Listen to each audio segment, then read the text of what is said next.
Congress party अब गांधीवादी नहीं, गाली वाली कांग्रेस बन चुकी है। बार बार हर चीज को मुद्दा बनाना, हर चुनाव से पहले अपनी माताजी को लेकर आना और छुई बन के राजनीति करना सिर्फ नरेंद्र मोदी को ही आता है, हमें तो नहीं आता। देखिए, मां का अपमान, मातृशक्ति का अपमान, नारी शक्ति का अपमान, यही कांग्रेस पार्टी की बन चुकी है पहचान। कांग्रेस पार्टी ने प्रधानमंत्री नरेंद्र मोदी जी को गाली दी, उनकी माताजी को गाली दी, उस पर माफी मांगने के बदले, उसका खंडन करने के बदले राहुल गांधी के इकोसिस्टम ने उसको जस्टिफाई किया। उन्होंने जिसने गाली दी उसको बचाने का प्रयास किया। तारिक अनवर का भी बाइट सामने आया था कि कैसे वो बचा रहे थे, और अभी भी उनके मन में कोई पीड़ा नहीं है, इसीलिए उन्होंने इतना भद्दा और अपमानजनक वीडियो बनाया है। और फिर से एक बार प्रधानमंत्री माताजी का ही नहीं बल्कि हर माता का अपमान किया है। ये उस प्रदेश में हो रहा है जहां पर हम सीता मैया कहते हैं, ये उस प्रदेश में हो रहा है जहां पर हम छठी मैया की पूजा करते हैं।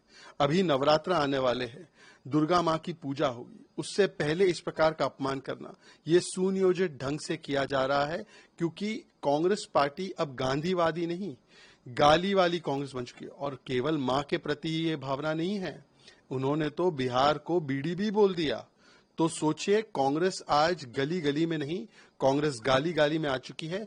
ये उनकी प्रवृत्ति और ये राहुल गांधी के इशारे पे किया जा रहा है, अन्यथा राहुल गांधी इसके लिए माफी मांगे। ये तो ऑफिशियल हैंडल से हुआ है। इसमें अपमान कहां हुआ, किसका हुआ? नसीहत देना माता पिता का कर्तव्य होता है, तो माता पिता का अपमान तो नहीं है अगर वो नसीहत दे रहे हैं। तो नसीहत लेने वाला अगर उसको अपना अपमान मान ले, जो इस केस में नरेंद्र मोदी हैं, तो वो नरेंद्र मोदी का हेडेक है, हमारा नहीं। इसमें अपमानजनक एक शब्द बता दीजिए उनकी माताजी के प्रति हुआ हो तो। ये बार बार हर चीज को मुद्दा बनाना, हर चुनाव से पहले अपनी माताजी को लेकर आना और छुई बन के राजनीति करना सिर्फ नरेंद्र मोदी को ही आता है, हमें तो नहीं आता। इसके अलावा और एक और बात सुन लीजिए, कहते हैं कि वो स्वर्गवासी हो गई हैं, उनके लिए क्यों आप? नेहरू जी को स्वर्गवासी हुए कितने साल हो गए? वो नहीं देखते, वो तो अपमान करते हैं नेहरू जी का। हम तो सम्मान में, जो एक माता पिता का कर्तव्य है, वो दिखा रहे थे कि उन्होंने ये किया, फिर भी नहीं मानते। तो आप जायज ठहराते हैं? गलत क्या है मुझे बताइए ना। अपमान हुआ है किसी का? किसका हुआ है?